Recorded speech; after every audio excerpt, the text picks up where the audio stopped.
नमस्कार, मैं हूं सौरभ दीक्षित और आप देख रहे हैं बिस्तक। भारत के टेलीकॉम यूजर्स के लिए एक बुरी खबर आ रही है।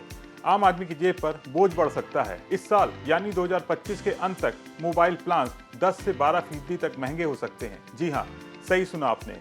अगर ऐसा हुआ तो आम आदमी की जेब पर महंगाई का एक और बड़ा बोझ पड़ जाएगा। ये पूरा मामला क्या है और क्यों टेलीकॉम कंपनियां मोबाइल प्लान्स महंगे करने की तैयारी कर रही हैं, और अगर टैरिफ महंगे हुए तो आम आदमी की जेब पर कितना बोझ बढ़ जाएगा, सारे सवालों के जवाब हम आपको इस वीडियो में देने जा रहे हैं। अगर आपको ये वीडियो पसंद आए तो इसे लाइक और शेयर जरूर करिएगा। मीडिया रिपोर्ट्स के मुताबिक टेलीकॉम कंपनियां अब फिर से अपने टैरिफ के दाम बढ़ाने की तैयारी में हैं। आपको याद होगा, जुलाई 2024 में भी टेलीकॉम कंपनियों ने मोबाइल टैरिफ की कीमतों में 11 से 23% का इजाफा किया था। उस वक्त भी आम आदमी को बड़ा झटका लगा था।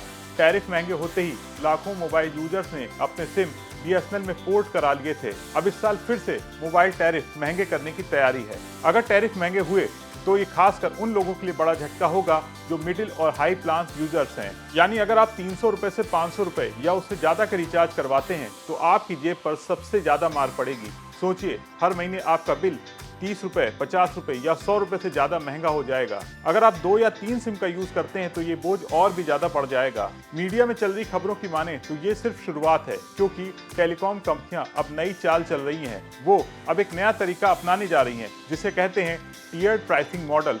इसका मतलब है कि वो आपके डेटा यूज और स्पीड लिमिट के हिसाब से अलग अलग दाम वसूलेंगी। यानी अगर आप कम डेटा यूज करते हैं तो शायद आपका प्लान सस्ता रहे, लेकिन अगर आप नेटफ्लिक्स, यूट्यूब या ऑनलाइन गेमिंग के शौकीन हैं तो आपका बिल आसमान छू सकता है।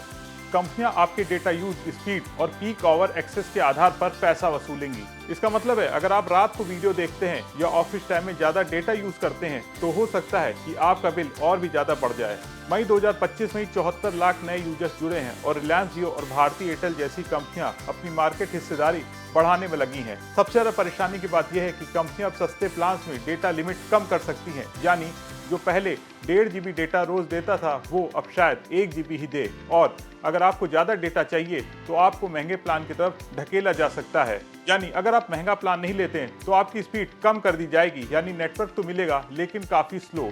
कुल मिलाकर अगर आप स्टूडेंट हैं, छोटा बिजनेस चलाते हैं या फिर मिडिल क्लास फैमिली से हैं तो ये बढ़ोतरी आपके बजट को बिगाड़ सकती है। बेसिक प्लान्स में बढ़ोतरी की वजह से लोअर इनकम यूजर्स पहले से ही दबाव में हैं। उस पूरे मामले पर आपका क्या सोचना है, कमेंट करके जरूर बताएं और बने रहें बिस्तक के साथ।